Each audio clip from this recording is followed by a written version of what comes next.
Old is gold में आपका स्वागत करता हूँ।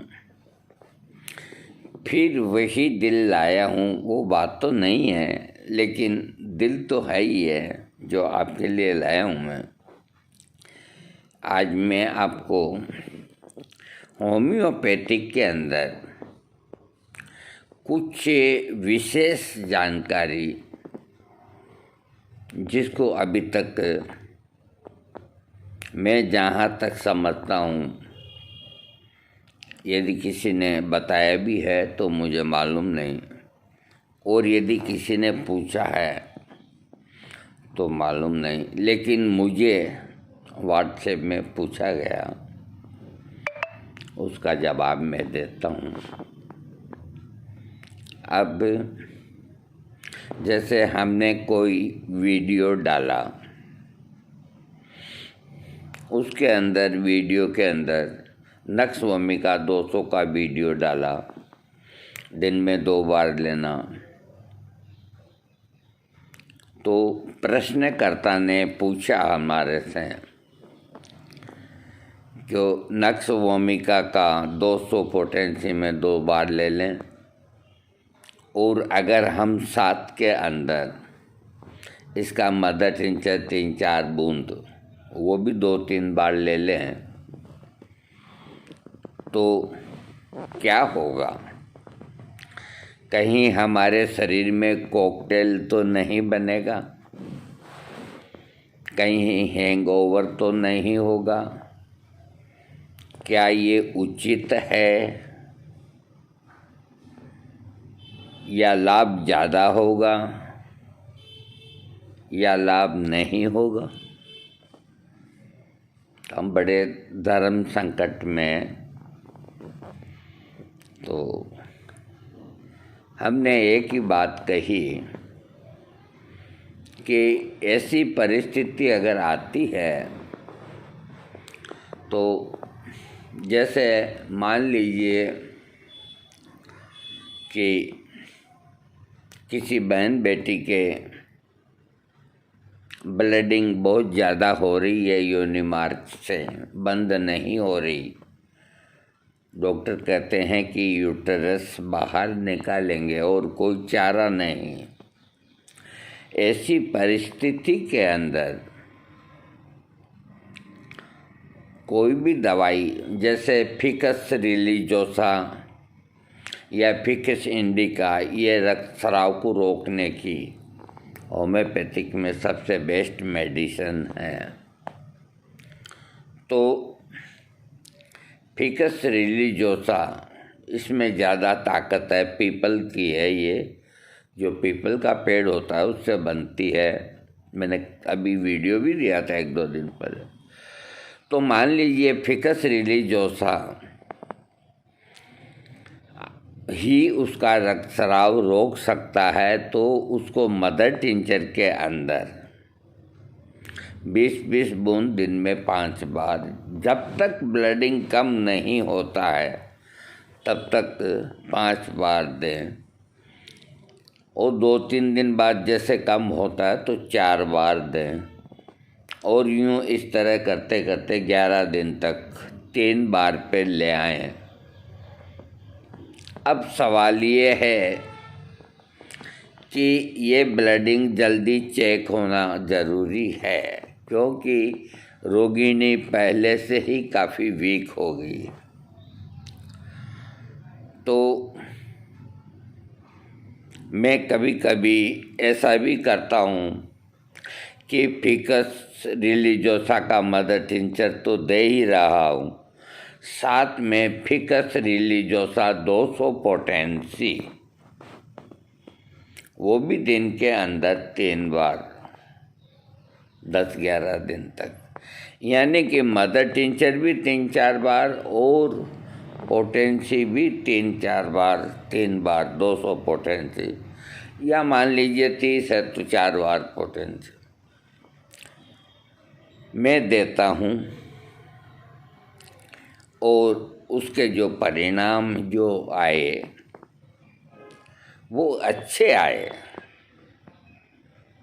नाइस आए, ब्लीडिंग चेक हो गई, रुक गई, एक बार तो यूटेरस निकलने से बच गया, आगे की श्री राम जाने कब क्या होता है। तो इसी तरह ये तो हुई ब्लडिंग की बात है। इसी तरह अब कई प्रश्नचित आ जाएंगे कि हम क्या करें। बेलाडोना 200 भी लें और उसके साथ उसका मदर टिंचर भी ले लें तो कहीं नुकसान नहीं हो जाए। मैं अनुरोध करता हूँ जो डॉक्टर्स हैं, होम्योपैथिक के बड़े बड़े अच्छे डॉक्टर्स हैं, तो उनको तो ज़रूर इस बात का वास्ता पड़ा ही है, इसमें कोई दो राय नहीं। तो उन्होंने इस स्थिति में क्या निर्णय लिया, क्या दोनों एक साथ दी या नहीं दी, वो दी तो क्या परिणाम, और अगर देने से लाभ नहीं तो हानि तो नहीं। ये जो कुछ प्रश्न चिन्ह हैं, इनका जवाब हमें न तो कोई पुस्तक के अंदर मिला और न अभी तक तो इसका जवाब जिनके पास है वो वीडियो बना करके सबके सामने करें। मेरे हिसाब से कुछ एक दवाइयाँ हैं ऐसी जिनको छोड़ करके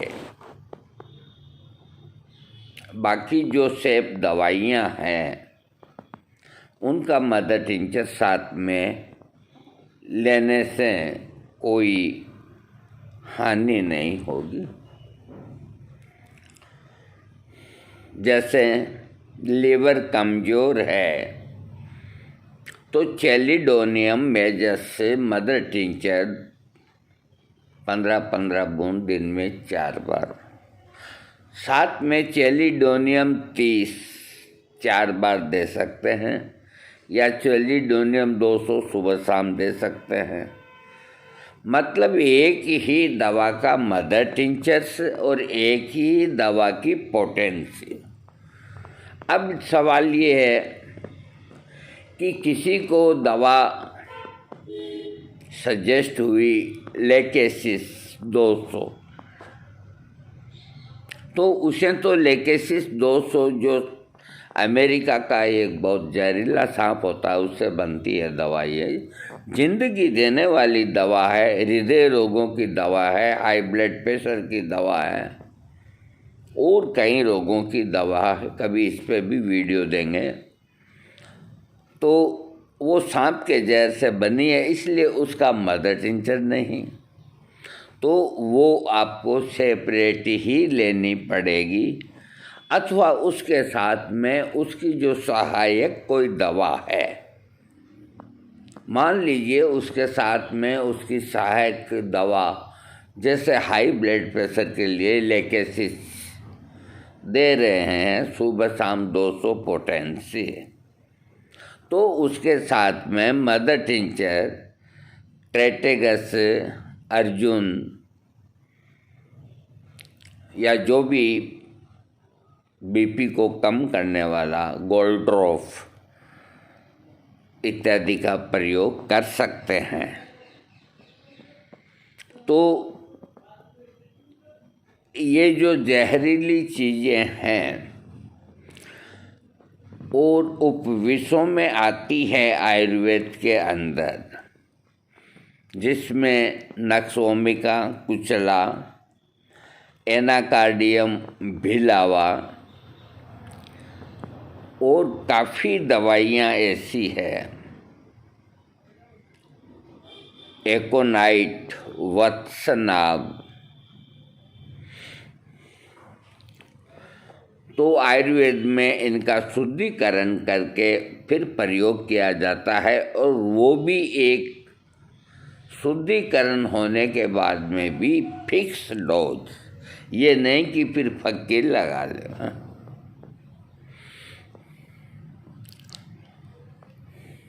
क्योंकि जो चीज़ है उसको कितना ही भी जला लो, कितना भी उसको मिटाने की कोशिश करो, कोई दुष्ट है उसको खूब पीटो, खूब मारो, जब तुम्हें आश्वस्त हो जाए तुम्हारा मन कि ये मर गया, फिर भी पीछे जा कर के देखोगे तो वो हरकत करता है, उसको इतना मारो। इतना मारने के लिए, मान लीजिए कोई भी रोग है तो जो रोग है एक तो इस तरह का है कि जैसे जुकाम, ठीक है 3-4 दिन में स्वतः ही ठीक हो जाएगा।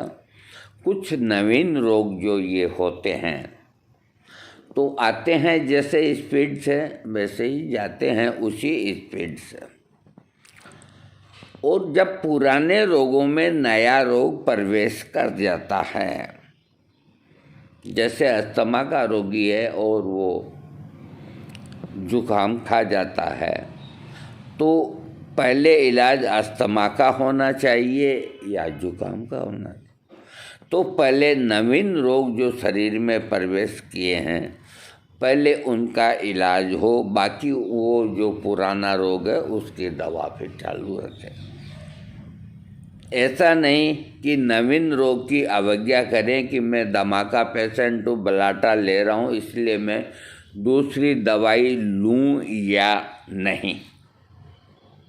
तो ये दिमाग से निकाल दो। आपको दूसरी कोई भी तकलीफ़ हुई है, मान लीजिए पेट में दर्द है, आप कोलोसिन लीजिए, अपनी जो दमा की दवा वो भी लेते रहिए या न भी लें तो कोई दिक्कत नहीं। 2-1 खुराक कोलोसिन 200 की ली, पेट दर्द ठीक हुआ और आप अपने पहले की जो रोग है उसमें लो।